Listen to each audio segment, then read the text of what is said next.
Alhamdulillah hamdan katsiran thayyiban mubarakan fi kama yuhibbuna rabbuna wa yarda. Asyhadu an la ilaha illallah wahdahu la syarikalah wa asyhadu anna Muhammadan abduhu wa rasuluhu alladzi la nabiyya ba'da amma ba'du. Kita lanjutkan pembacaan Taisir Karimir Rahman fi Tafsir Kalamil Manan yang ditulis oleh Syekh Abdurrahman bin Nasir As-Sa'di. Masuk pada tafsir surat Al-Maidah, surat yang kelima, ayat yang kelima. Ayat yang kelima, A'udzubillahi minasyaitonirrajim. Al-yawma uhilla lakumut thayyibat wa tu'amul ladzina utul kitaba hillul lakum wa tu'amukum hillul lahum.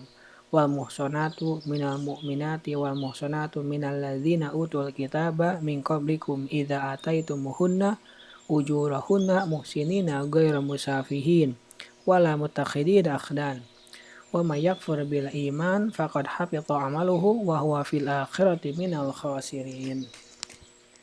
Pada hari ini dihalalkan bagimu yang baik-baik. Makanan sembelihan orang-orang yang diberi Alkitab itu halal bagimu, dan makanan kamu halal pula bagi mereka.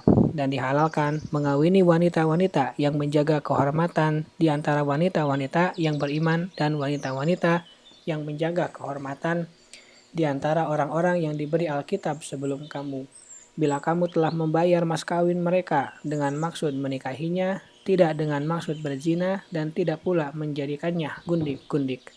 Barang siapa yang kafir sesudah beriman, tidak menerima hukum-hukum Islam, maka terhapuslah amalannya, dan ia di hari akhirat termasuk orang-orang yang merugi.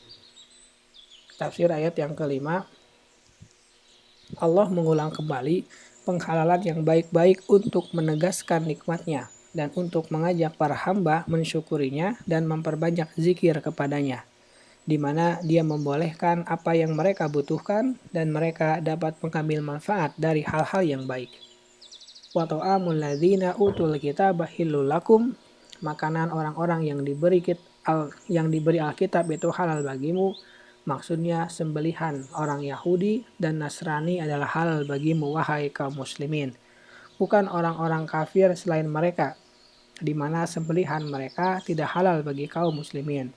Oleh karena itu, hal itu karena ahli kitab menisbatkan diri kepada rasul-rasul dan kitab-kitab Allah, dan para rasul semuanya telah menyepakati diharamkannya menyembelih untuk selain itu, karena itu adalah syirik. Orang-orang Yahudi dan Nasrani meyakini diharamkannya menyembelih untuk selain Allah.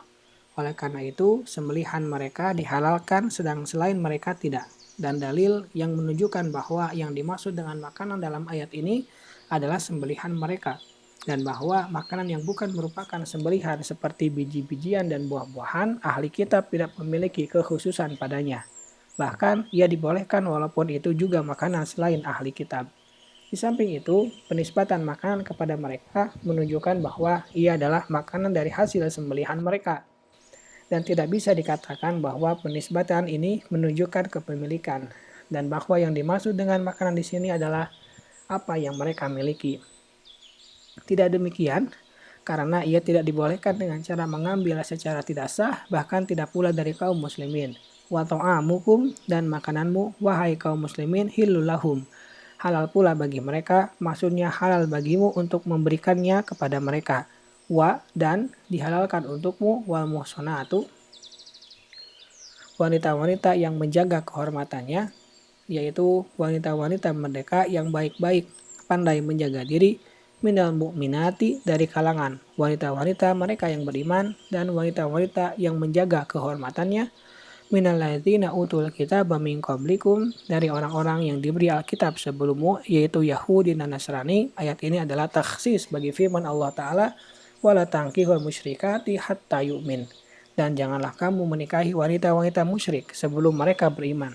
Al-Baqarah 221. Mafhum dari ayat ini bahwasanya wanita-wanita hamba sahaya yang beriman tidak boleh dinikahi oleh laki-laki merdeka, dan memang demikian. Adapun wanita-wanita ahli kitab yang berstatus hamba sahaya, maka dalam keadaan apapun mereka tidak boleh dinikahi oleh laki-laki merdeka secara mutlak berdasarkan firman Allah Ta'ala, min fatayatikumul mu'minat, wanita yang beriman dari budak-budak yang kamu miliki. An-Nisa 25. Adapun wanita-wanita muslimah, jika mereka berstatus sebagai hamba saya, maka seorang laki-laki muslim merdeka tidak boleh menikahinya kecuali dengan 2 syarat. Pertama, tidak mampu memberi belanja, dan kedua, takut terjatuh kepada perbuatan zina. Adapun wanita-wanita nakal yang tidak terjaga dari zina, maka tidak boleh menikahi mereka, baik mereka itu muslimah atau ahli kitab, sampai mereka bertaubat berdasarkan firman Allah Ta'ala, Az-zani la yankihu illa zaniyatan au musyrikatan. Laki-laki pezina tidak menikahi kecuali wanita pezina atau wanita musyrik. An-Nur ayat yang ketiga.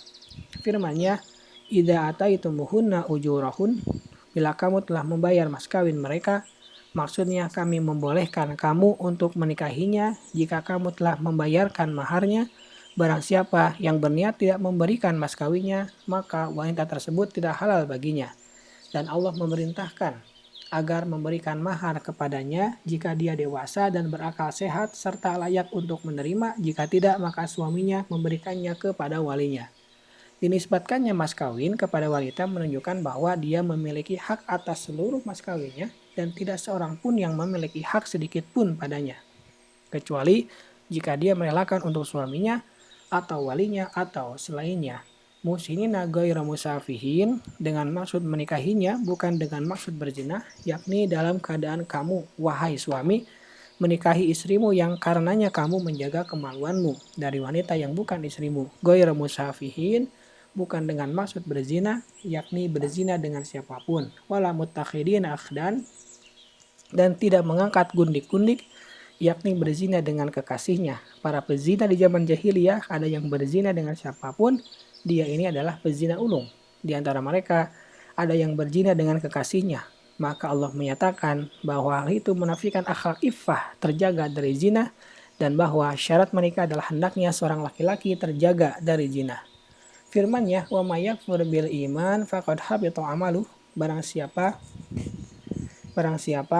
kafir kepada iman, maka terhapuslah amalannya. Maksudnya, barang siapa yang kafir kepada Allah, kitab-kitabnya, rasul-rasulnya, atau syariatnya yang wajib diimani, maka gugurlah amalnya dengan catatan dia mati atas kekufuran.